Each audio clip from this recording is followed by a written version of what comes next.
Tamanrasset, Beauté et vérité. C'est un texte que j'ai écrit à la suite d'un voyage en Algérie, à Alger puis à Tamanrasset, et qui est paru initialement en 1998 dans la revue Le Passant ordinaire.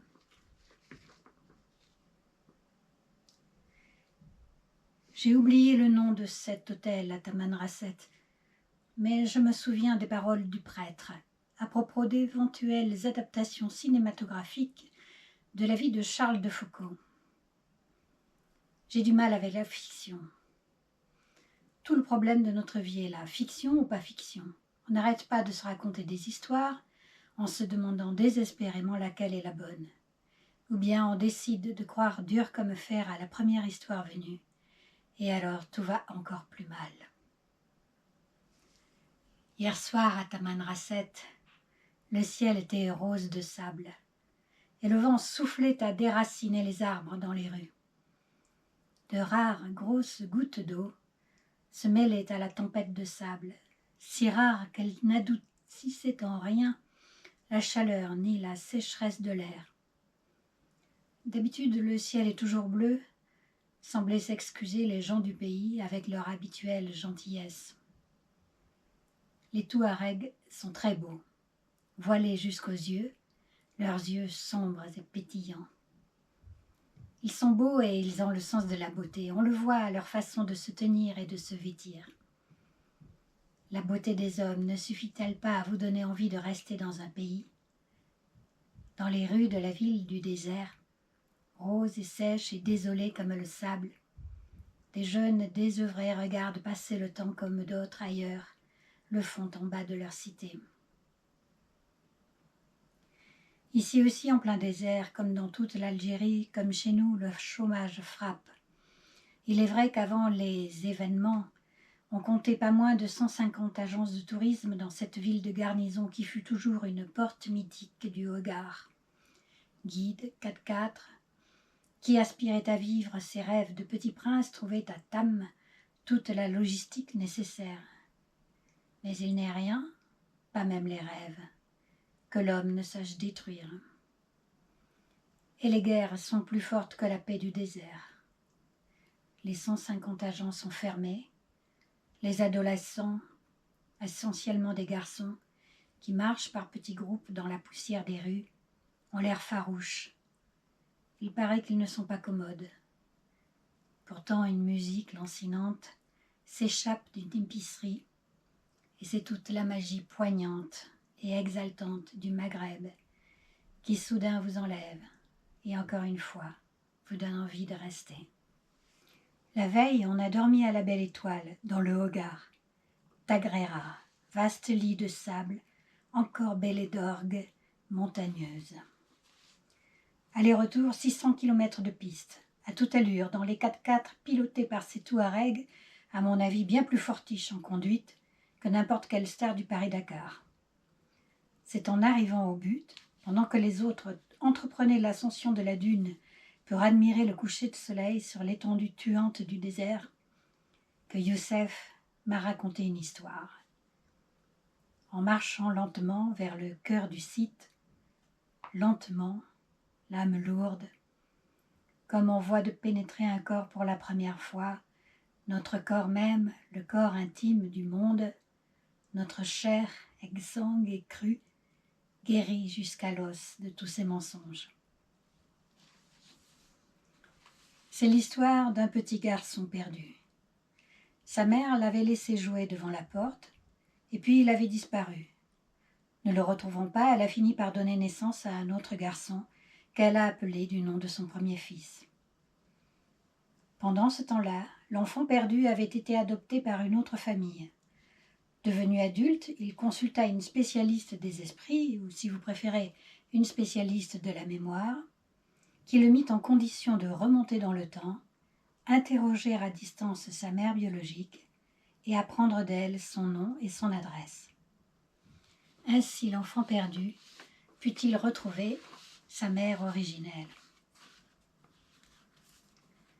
Et ce fut très dur pour la mère adoptive, ajouta Youssef.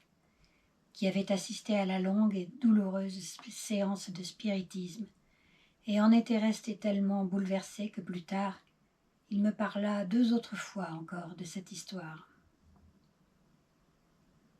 Le soir tomba. Assis en grand cercle dans le vaste berceau de sable, encadré de la découpe sombre et fantomatique de hauts rideaux rocheux, on a dîné tous ensemble. Les officiels, nos hôtes du ministère du tourisme algérien, des ambassadeurs africains et divers journalistes ou apparentés, pour la plupart algériens, ainsi que quelques communicants, entre guillemets, français. Salade, méchoui et semoule, tandis que femmes et hommes du désert commençaient à jouer de la musique, chanter et danser. Épuisé par mon voyage depuis New York et le décalage horaire, je m'endormis à même le sable frais, tout habillé. Un peu plus tard, la fête finie, je fus réveillée par les voix des jeunes Algériens qui discutaient derrière moi et que j'écoutais avec tendresse.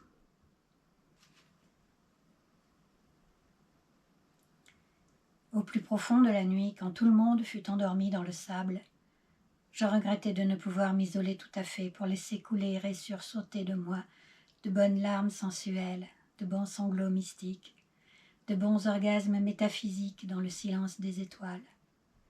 Le rêve des hommes et des femmes étendus près de moi dans l'ombre, encombrés de la marche cruelle du monde, montés du sable et endeuillés même le ciel. Comment oublier ma première nuit à Alger, les fantômes terrifiants qui s'obstinaient à pénétrer dans mon sommeil par la porte entr'ouverte du balcon. Au matin de cette première nuit, Youssef avait dit « Je vais vous emmener promener dans la ville. » Toute belle et blanche sous le ciel bleu, Alger dégringolait tranquillement des collines vers la mer. On a fait le tour de la ville en voiture, admirant son architecture coloniale et délabrée, constatant qu'en cette fin avril 1998, la population vaquait paisiblement à ses affaires, encadrée par une très forte mais relativement discrète présence policière. On n'irait pas se promener à pied cependant. Youssef dirait que c'était simplement par manque de temps, parce qu'il nous fallait aller prendre l'avion pour Tamanrasset. Les gens du ministère diront qu'il ne serait pas prudent pour des touristes de sortir sans escorte, même si la population est amicale, voire désireuse de s'ouvrir aux étrangers.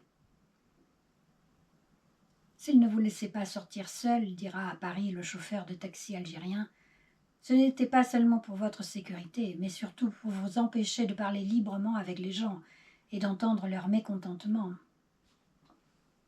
À chacun son histoire. Le regard tour à tour noir et doux de Malika, française d'origine kabyle qui fait partie du voyage, ces mots « Je suis née en France, mais jusqu'à une date récente, j'ai refusé la nationalité française pour faire plaisir à mes parents. C'était une question de fierté pour eux. » Et aussi, j'ai passé Noël dernier dans ma famille en petite Kabylie. J'avais mon P38. Tout le monde portait une arme sur soi en permanence. Et encore, tu as remarqué comme les gens ne se laissent pas abattre? C'est comme ça ici. C'est pour ça que j'aime ce pays. L'embarras démesuré de Youssef chaque fois que l'organisation laisse à désirer, comme s'il était personnellement responsable de la marche et du fonctionnement de son pays, sa volonté flagrante de minimiser les problèmes politiques, de croire à l'imminence de lendemain meilleur. Le témoignage de Jonathan, aventurier banquier anglais. Quand je suis arrivée ici en 1994, Alger était pleine de barricades, les gens restaient terrés chez eux. Son cynisme d'homme d'argent. Il y a beaucoup de chômage, c'est vrai, mais c'est un sacrifice nécessaire. Le gouvernement fait ce qu'il faut pour assainir la situation financière du pays. Les journaux étrangers racontent toujours les mêmes histoires sur nous, se plaignent les Algériens qui nous encadrent. Des histoires de massacres et de terrorisme. Eux, ils croient à une autre histoire, celle de la résurrection très prochaine de leur pays. Leur pays si beau, si grand, si jeune, plein de richesse et de vitalité, qui veut s'en sortir et s'en sortira. Moi, je ne crois jamais tout à fait à aucune histoire, pas même aux miennes. Je ne crois qu'au sens caché des rêves qu'on fait la nuit et à celui de ces histoires étranges qu'on raconte malgré soi à d'étranges moments. Par exemple, ces histoires de filiation complexes qui se présentent à l'esprit en arrivant dans le désert, là où l'homme a des chances de se voir laver de toutes ces inutiles fictions.